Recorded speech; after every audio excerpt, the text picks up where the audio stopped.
Bonjour, je m'appelle Dorian, j'ai 9 ans et je vais vous lire un passage d'un livre qui s'appelle Les deux gredins de Roald Dahl. C'est l'histoire d'un couple très méchant qui se fait des farces horribles. Et le passage que je vais vous lire, c'est le moment où le mari, compère Gredin, il se venge d'une farce que lui a fait sa femme. Pour se venger, compère Gredin inventa un tour particulièrement diabolique.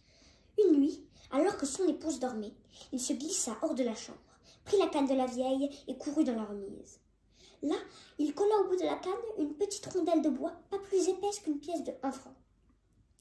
La canne était un tout petit peu plus longue, mais si peu que le lendemain, compère Gredin n'y vit que du feu. La nuit suivante, compère Gredin s'enferma de nouveau dans sa remise et continua sa sinistre besogne. Et ainsi de suite. Chaque nuit, il collait une rondelle en s'appliquant pour que la vieille ne s'aperçoive de rien. Jour après jour, la canne s'allongeait, mais c'est discrètement, comme l'aurait-on remarqué.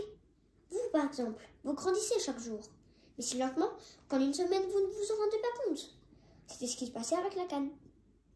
Compère Gredin n'avait rien remarqué alors qu'elle lui arrivait déjà à l'épaule. « Ta canne est trop longue !» annonça un jour compère Gredin. « Trop longue ?» répéta compère Gredin. « Ah, c'est ça. Il me semblait bien qu'il y avait quelque chose de bizarre, mais je ne savais pas quoi. »« Oui, bizarre, en effet, » dit compère Gredin en se retenant pour ne pas rire. « Elle a poussé !» s'écria compère Gredin en regardant attentivement sa vieille canne. « Ne dis pas de bêtises, » grommela compère Gredin.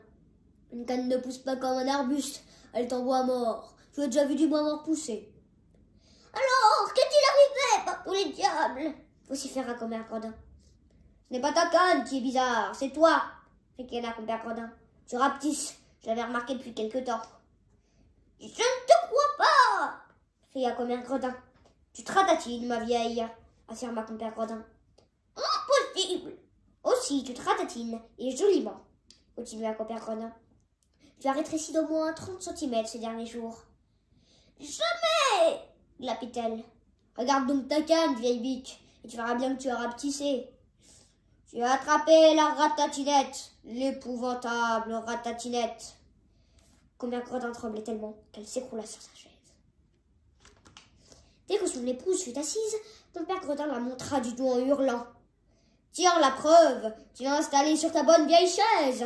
Eh bien, tu as tellement rétréci que tes pieds ne touchent plus le sol. » Compère Gredin regarda ses pieds. Il se balançait dans le vide.